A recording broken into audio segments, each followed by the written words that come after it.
5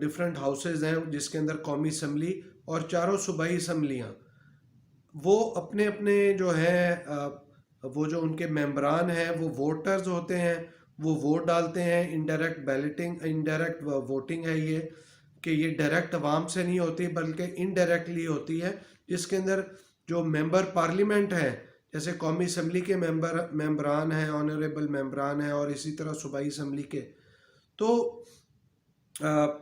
وہ ووٹ ڈالتے ہیں اور اس کے اوپر پھر ان کی جو ہے ایک کاؤنٹ کیا جاتا ہے. جیسے پنجاب اسمبلی کے اندر کوئی تقریباً 47 کے قریب ایم پی اے ووٹ ڈالتے ہیں تو وہ ایک ممبر سینٹ کا منتخب ہوتا ہے. اسی طرح اسی جو ریشو کے مطابق تمام اسمبلیاں اپنے اپنا وہ جو ہے اس کا ایک پراپر طریقہ کار ہے جو کہ آئین کے اندر ڈیفائن ہے.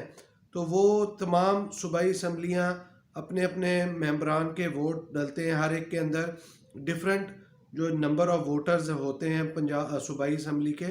جیسے بلوچستان کے سب سے کم ہوتے ہیں، پھر اس کے پی کے اسمبلی کے ہیں، پھر سندھ اسمبلی کے ہیں. تو ہر صوبائی اسمبلی کے ڈفرینٹ نمبر آف ووٹرز ہوں گے جو کہ ووٹ ڈالتے ہیں اور اسی طرح وہ سینٹ کے ممبران منتخب ہوتے ہیں. اسی طرح قومی اسمبلی کے اندر جو کہ میجورٹی ہوتی ہے، وہ جس کو ووٹ ڈالتی ہے وہ جیتا ہے.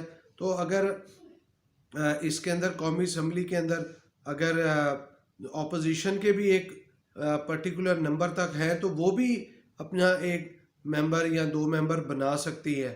تو لہٰذا اس کا طریقہ کار 1973 کے کانسٹیٹیوشن میں ڈیفائن کر دیا گیا ہے اور اسی کو فالو کرنا ہے. اور اس کے اندر اس الیکشن کو کنڈکٹ کرنے والے اسپیشلائزڈ لوگ ہیں جو کہ صوبائی اسمبلیوں میں، قومی اسمبلی میں اور الیکشن کمیشن آف پاکستان کے اندر ہیں، وہی اس کو کنڈکٹ کرتے ہیں پچھلے کئی سالوں سے، اور وہی اس کو جو ہے آئندہ بھی کنڈکٹ کریں گے. جی ذوالفقار صاحب، آپ بتائیے کہ کیا جس طریقے سے گورنمنٹ چاہ رہی ہے کہ قانون میں تبدیلی لا کے تو اپنی مرضی کے طریقہ کار اختیار کیے جائیں سینٹ کے الیکشن کے لیے، تو کیا آپ کو یہ فی الوقت ممکن نظر آ رہا ہے کہ ایسا ہو سکے گا، یا وہ قوتیں جو عمران خان کو لے کے آئی ہیں وہ ایسا کرنے پہ اپوزیشن کو بھی مجبور کر دیں گے؟ دیکھیں، اس ملک میں کچھ بھی ہو سکتا ہے. ہاں، اگر انہوں نے کوئی طریقہ کار چینج کرنا ہے، طریقہ کار کا بھی چینج کرنے کے بھی ہر چیز ڈیفائن ہے اور کانسٹیٹیوشن آف پاکستان کے اندر. اگر کوئی چیز، کوئی طریقہ کار ووٹنگ کا یا تبدیل کرنا چاہتے ہیں تو اس کے اندر 2/3 اکثریت ریکوائرڈ ہوتی ہے. آپ کانسٹیٹیوشن میں امینڈمنٹ کریں، طریقہ کار چینج کریں اور اس کو پھر آپ اڈاپٹ کریں، فالو کریں. تو اس کے لیے اپوزیشن کی سپورٹ چاہیے ہوگی. اگر اپوزیشن سپورٹ کرتی ہے اس معاملے میں اور اگر فیصلہ کرنے والی قوتیں بیٹھ کے کوئی معاملات اپوزیشن کے ساتھ طے کروا لیتی ہیں تو اس میں کسی کو اعتراض نہیں ہونا چاہیے. اچھی بات ہے، آپس میں بیٹھ کے ایک طریقہ کار ڈٹرمن کر لیں کہ شو آف ہینڈ سے یہ ووٹنگ کرانا چاہتے ہیں، نہیں بیلٹ کے ذریعے جو ہے سیکرٹ بیلٹ کے ذریعے ووٹنگ کرانا. تو اس میں کسی کو کوئی پرابلم نہیں ہے، لیکن اس کے اندر صرف یہ چیز ہے کہ طریقہ کار ڈیفائن ہے، اس کو فالو کیا جائے. کانسٹیٹیوشن کے اندر 2/3 اکثریت اور وہ امینڈمنٹ ہوگی 2/3 کے بعد تو طریقہ کار چینج ہو جائے گا. آخر یہ چاہتے کیوں ہیں کہ یہ الیکشن جو ہے شو آف ہینڈ کے ذریعے ہو؟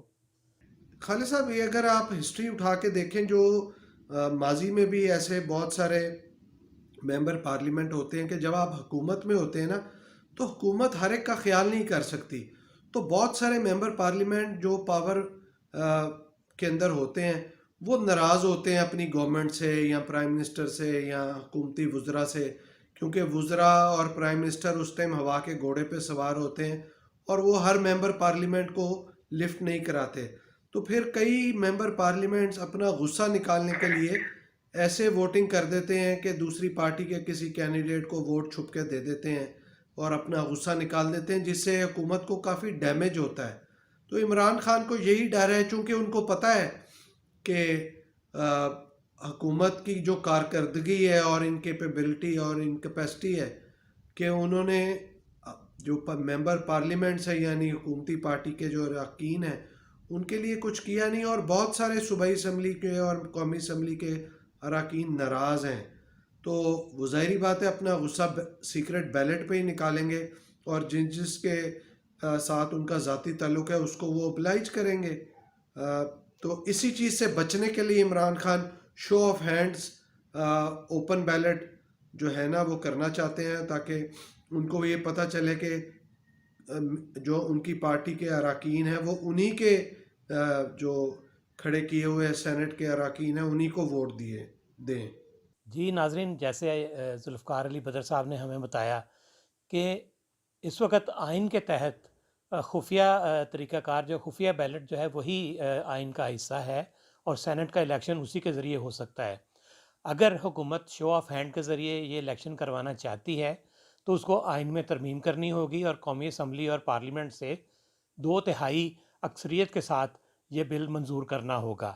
اب اپوزیشن کسی کے دباؤ میں آ کے ایسا کرنے پہ مجبور ہو جاتی ہے یا گورنمنٹ ناکام ہو جاتی ہے، اس کا فیصلہ تو آنے والے دن کریں گے.